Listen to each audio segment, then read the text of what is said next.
July 1999. The muffled whispers of excited voices ebbed away as Benny Wallander lay still and silent, his blonde head poking out from the top of his sleeping bag.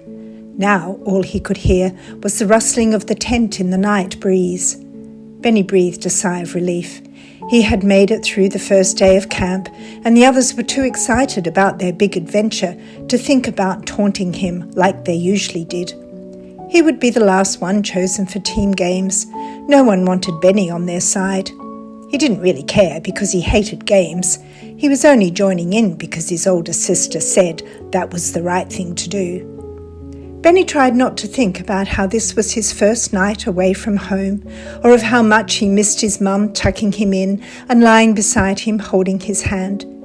If he could sleep, it would soon be morning. There would be loads to do, even if he was unlikely to enjoy any of it. He just had to get through one more day. Then it would be Sunday. His mum and dad would pick him up, and he could go home pleased at having completed the camp with his classmates. Maybe Emma was right, and the other kids would stop bullying him before they started secondary school in September. For now, he was doing okay. He even felt a bit proud of himself. Time passed, and Benny woke up with a jolt. At first, he couldn't figure out where he was. Then he remembered. Dizziness and confusion overwhelmed him, and there was a sharp pain in his head. Knowing the signals all too well, Benny's heart began to race as he anticipated what was about to happen. He possibly had a few minutes left before his world started spinning and his body took on a life of its own. Emma had warned him he would likely have a seizure while he was away, because stress or change often brought them on. Barely a week went by without him having at least one, although they varied in severity. Perhaps tonight it wouldn't be so bad, and he'd be able to use some of the coping strategies his sister had taught him. One thing was certain, Benny couldn't stay in the tent. He rose shakingly, edging his way towards the entrance, while hoping none of his 3 companions would wake. The boys in this tent had drawn the short straw, but someone had to share with him, despite their loud moans. He throws up all the time, and he's a crybaby, and the list went on, and Benny had tried to close his ears to it.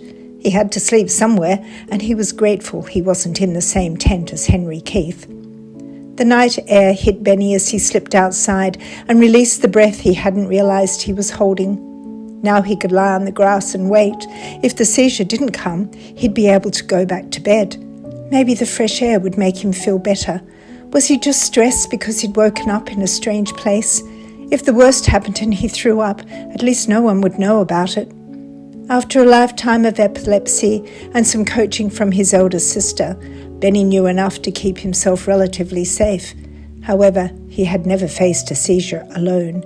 Normally he woke his mum. She looked after him, cradling his head, muttering soothing words and attempting to contain the vomit. He couldn't have a fit without being sick to his stomach. "Mum," had he whimpered the call aloud, or was it only in his mind? It was coming. Tears fell as he lay on the grass and surrendered to the inevitable. His last coherent thought was that Dale Moss was right. He was Weedy Wallander. He was stupid, rubbish at everything, and he missed his mum. She was the only one who loved him for being just Benny.